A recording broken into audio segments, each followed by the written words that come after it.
Good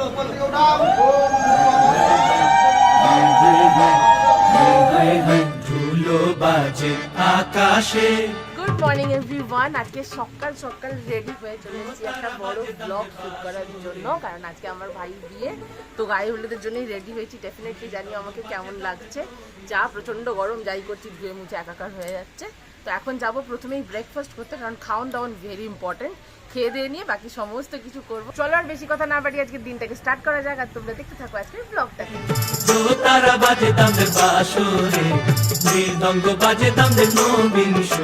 প্রথমে ওখানে গেলাম খাবার খেতে, ব্রেকফাস্ট আর কি, কিন্তু এত গরম ঘন্টায় লাগছে আমি খাবার দাবার নিয়ে ঘরে চলে এসেছি। আমরা আজকে একদম সিম্পল মুড়ি ঘুগনি খাচ্ছি, বিকজ একটু পরেই আমাদেরকে বরযাত্রীর জন্য বেরোতে হবে। এখন তাড়াতাড়ি খাবো, খেয়ে নিয়ে ওখানে যাবো, গায়ে হলুদের পর্ব শুরু হবে।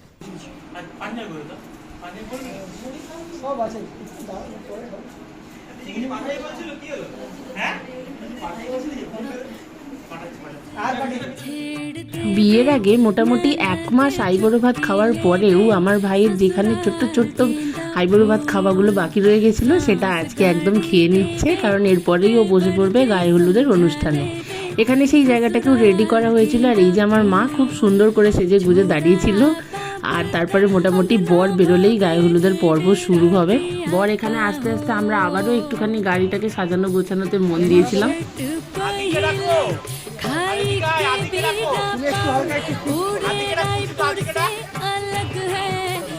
আরে তোরা একটু যা, হলুদ যাবো সবার শেষ। আমার যা ঘাম দিয়েছে তুই আর ভিডিও করিস না।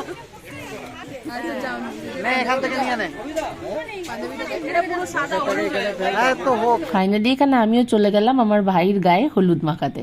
তার সঙ্গে আমাদের ঘরের সব থেকে ছোট সদস্যকে দেখো কি সিরিয়াস ভাবে ও একটু কাকাইয়ের সাথে হলুদ মেখে নিয়েছিল। ভাবছিল যে ব্যাপারটা কি হচ্ছে, সবাই মিলে কি করতে চাইছে।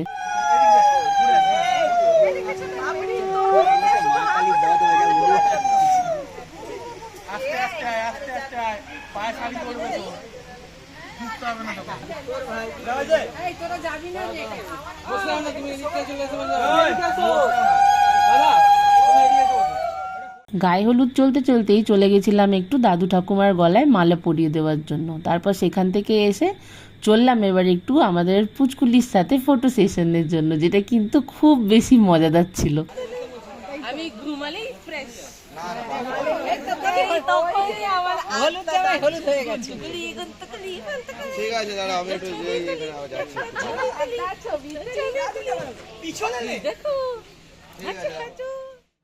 এটা ছিল বরের গাড়ির ফাইনাল লুক। বলো তো দেখি তোমাদের কেমন লাগছে? আমার তো ভীষণ ভালো লাগছিল। এরপর সকলে মিলে আমরা হবু বরকে নিয়ে চললাম স্নান করানোর উদ্দেশ্যে। এখানে অনেক কিছু রিচুয়ালস হচ্ছিল, যেটা জেম্মা করে নিচ্ছিল, আর আমরা সবাই মিলে সেটাকে এনজয় করছিলাম, ফটো তুলছিলাম, যা যেমনটা হয়ে থাকে আর কি। স্নান করে ওঠার পরে এখানে অনেক পুরনো মন্দির আছে, সেখানে ভাইকে নিয়ে চললাম প্রণাম করানোর জন্য। আর আমাদের বাড়ির নিয়ম অনুযায়ী ওইখান থেকে স্নান করে ফেরার পথে মুখটাও ঢাকা দিয়েই ফিরবে, বাইরের আর কিচ্ছু দেখবে না। এরপর সকলে মিলে ফিরে এলাম বাড়ি। এসেই তাড়াতাড়ি চেঞ্জ করে বসে পড়েছিলাম লাঞ্চ করার জন্য, কারণ এরপর বরযাত্রী যাওয়ার পালা।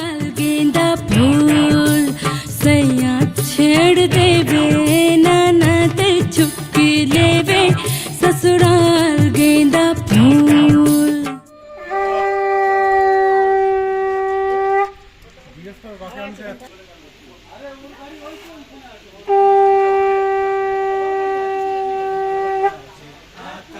বরকে বরণ টরণ করিয়ে নেওয়ার পরে সকল বরযাত্রীরা মিলে আমরা চললাম একদম কাঁচরাপাড়ার উদ্দেশ্যে, নতুন মেম্বারকে বাড়িতে নিয়ে আসার জন্য। যাওয়ার সময়টাতে বাইরে বেশ মেঘলা মেঘলা আকাশ থাকলেও গরম কিন্তু প্রচণ্ড ছিল। আর আমরা ভেবেছিলাম তাড়াতাড়ি বেরোবো, কারণ কাঁচরাপাড়া খড়গপুর থেকে অনেকটাই ডিস্টেন্সে। বাট অ্যাজ ইউজুয়াল সবাইকে নিয়ে বেরোতে আমাদের বেশ অনেকখানি দেরি হয়েছিল। আমরা কিন্তু বরের গাড়িতেই ছিলাম, খুব মজা করতে করতে পুরো রাস্তা গেছি, পৌঁছাতে বেশ একটু দেরি হয়ে গেছে।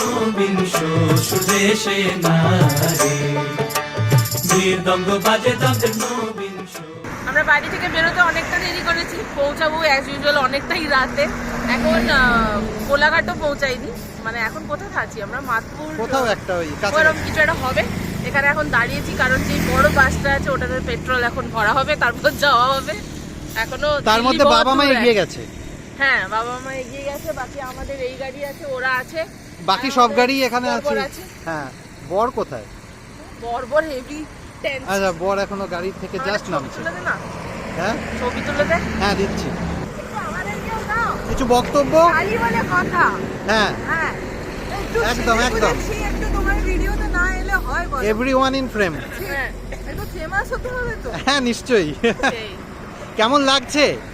খুব সুন্দর লাগে। সবে জার্নি শুরু হয়েছে, এখনো ঘন্টা 5 আমাদের আমাদের গাড়িতে সব বয়স্করা বসে আছে, গান চলছে, লাগা লাগা লাগা রে। বাহ।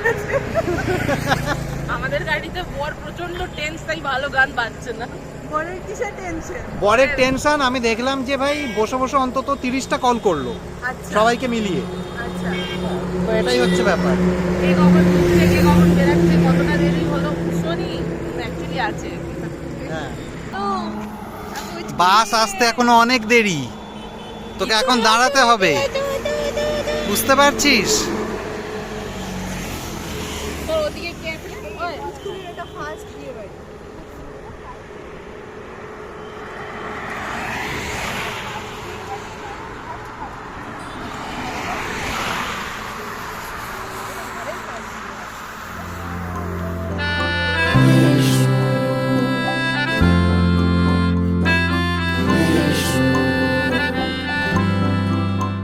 আমরা জাস্ট কোলাঘাটে এসে পৌঁছালাম। আমাদের গাড়ি যেমন একটু লেটে বেরিয়েছিলাম আমরা, ওখানে পৌঁছাতেও আমাদের লেট হবে। এখনও প্রায় 100 কিলোমিটার বাকি আছে কাঁচরাপাড়া পর্যন্ত। তো কোলাঘাট থেকে যখন যাব তখন রাস্তায় বেশ ভালো রকম জ্যামও থাকবে। আপাতত কিছু টিফিন বা স্ন্যাক্স করার জন্য আমরা দাঁড়িয়েছি। যেমনটা দেখতে পাচ্ছ এখানে পুরো সবার জমায়েত হয়ে গেছে, 4-5টা গাড়ি সব মিলিয়ে ইনক্লুডিং বাস। আপাতত দাঁড়িয়েছি, একটু চাটা খাবো, তারপরে আবার এখান থেকে রওনা দেবো।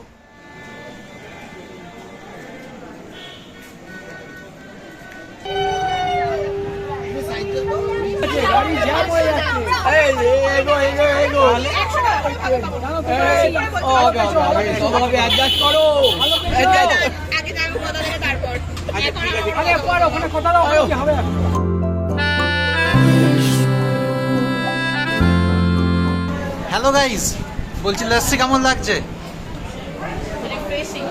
রিফ্রেশিং। এদিকে আর অনেক কিছু আছে।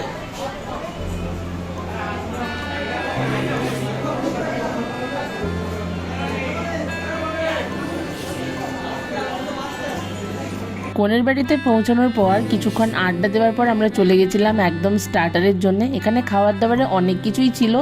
এবার আমরা যেহেতু বরের গাড়িতে গেছিলাম তাই একটু আগে পৌঁছেছিলাম, আর যারা বাসে এসেছিলো তাদের একটু তো দেরি হয়েই ছিল।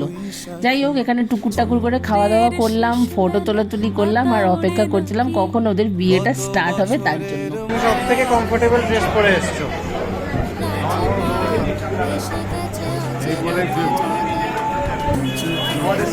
দাদা, সব খবর ভালো তো? হ্যাঁ দারুণ খবর, বেঁচে ফিরেছি। এই 4 কেজি কমে গেছে, এটা দেখো। নমস্কার দর্শক বন্ধুরা। সত্যিই কি কমেছে? আমরা অনেকদিন বাদ দেখলাম, আমার পুরো রোগা লাগছে। নমস্কার দর্শক, আমি হচ্ছে পাত্র। আপনারা এমন জায়গায় পৌঁছেছে যেখানে ছেলে মেয়ে যা উভয় ছেলে হোক মেয়ে হোক, কিছু একটা হলেই হলো, ছেলেদের সঙ্গে দেখে দেখে মেয়েটা। আর 2-3 বছর পর মুরগি, ছাগল, গাধা যা দিবে, এটা প্রাণী হলেই হবে। ছেলে হয়তো কেউ নেই যে নিজের অপমানে নিজে আসছে। তুই ভাই মোটো ব্লগিং এ ধ্যান দে ব্যাস। আমার মতন ছেলে কেউ নেই যে নিজের অপমানে। কিরে, তোর দাদা মোটো ব্লগার হবে তো? মোটো ব্লগার? হ্যাঁ, ও বলেছে কলকাতার সব থেকে বড় মোটো ব্লগার হবে। এবার স্বর্গের সিঁড়ি অনেক কাছেও হতে পারে, কে জানে কত তাড়াতাড়ি পেয়ে যাবে। তুই কিছুই করিস না, সব এসে গেল। রাত অনেকটাই হয়ে গেছে বলতে গেলে। আমরা প্রায় ডেড টায়ার্ড, কারণ আমরা প্রায় 200 কিলোমিটার জার্নি অতিক্রম করে এসেছি এবং এখনও ডিনার করিনি। জাস্ট এবার ডিনার করতে যাব। স্ন্যাক্স ট্যাক্স সমস্ত কিছু করা হয়ে গেছে। ভাবলাম একবার নিচে গিয়ে ঘুরে আসি, বেশ ফাঁকা। আর যেহেতু রাত হয়ে গেছে সব দোকানপাট সব কিছু বন্ধ। ঘড়িতে প্রায় এখন 12টা বাজতে যায়। তবে আজকে বেশ মজা হচ্ছে। যখন থেকে বেরিয়েছি তখন থেকে মজা স্টার্ট হয়েছে, আর এখনও আমাদের সেই মজার কন্টিনিউশন চলছে। আবার কিছুক্ষণ পরে ভিতরে যাব যখন আমরা খাবো।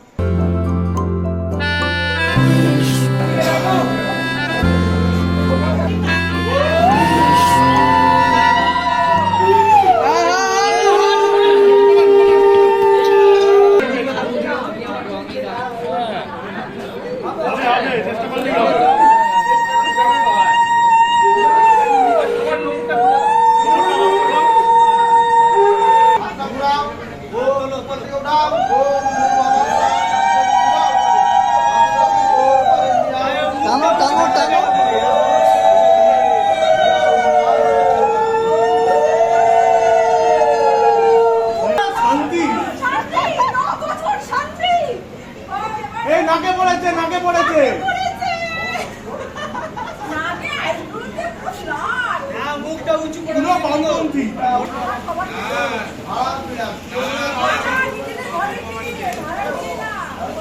ছবি এঁকেছে।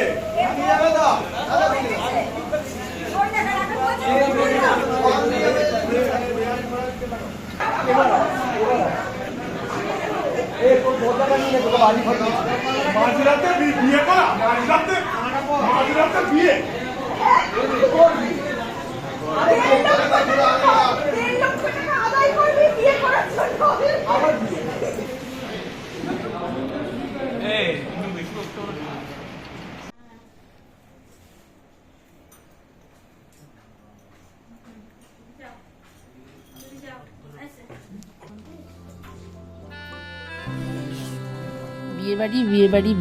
বিয়ে বাড়ি হয়ে গেল সম্পন্ন। বিয়ের কাজ সেরে পরের দিন সকালবেলা আমরা সকলে মিলে বেরিয়ে পড়লাম বাড়ির উদ্দেশ্যে।